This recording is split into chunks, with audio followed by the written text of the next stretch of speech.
Hello and welcome to a Smurpy video, and we are reading today X-Men issue 18 by Jonathan Hickman. And I'm not sure if you recall, back in I think it was issue 8 or 9, Wolverine, Laura Kinney and Darwin and Cinch went into the vault, and the idea was for them to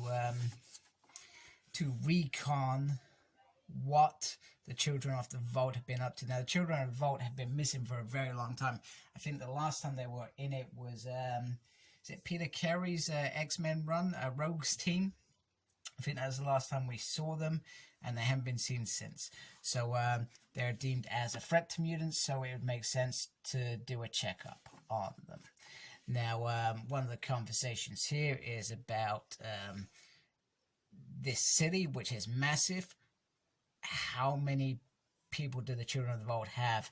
And the discussion is actually the Children of the Vault kind of control their growth of people, but something this big definitely deserves exploring. And we get a little bit of talk of how Darwin supports, not Darwin, Cinch supports the team. So essentially he can support and take on the attributes of Wolverine to add a bit of brawn to the team, as well as taking on some of Darwin so he can adapt and taking some of this information as well. So he's like their backup to Wolverine and Darwin. If those two fail, it's his job to kind of get in there and get some detail in there. So day one, the mission begins. There's a medical report in here from Dr. Celia Race around Cinch and how his resurrection has changed him, because it has changed him.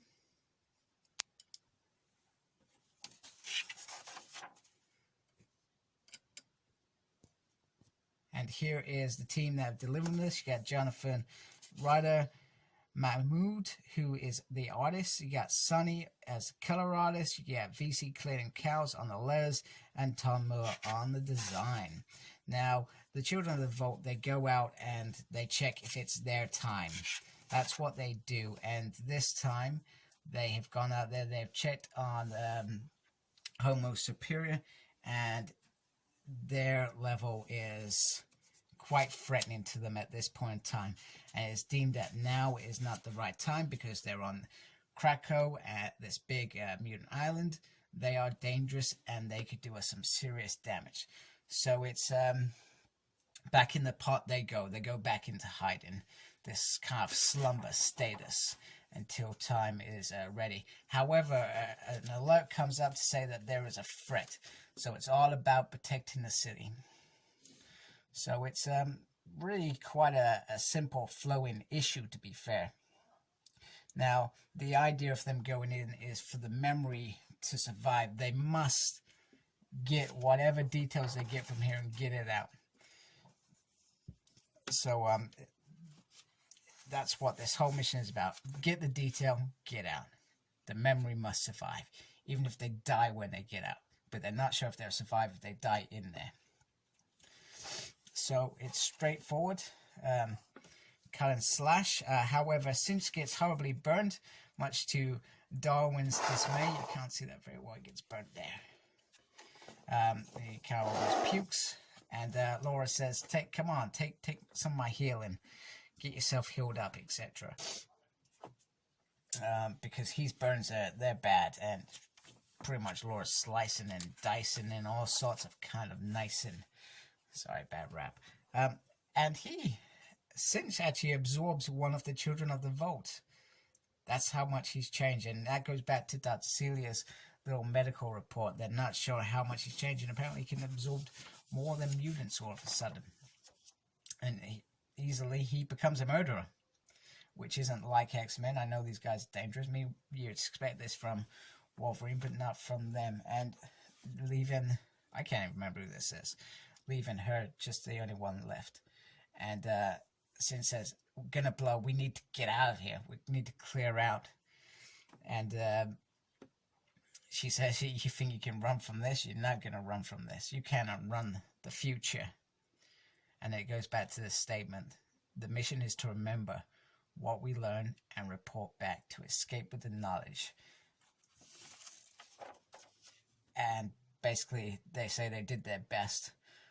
They entered the vault, and they have no idea what it took to get out.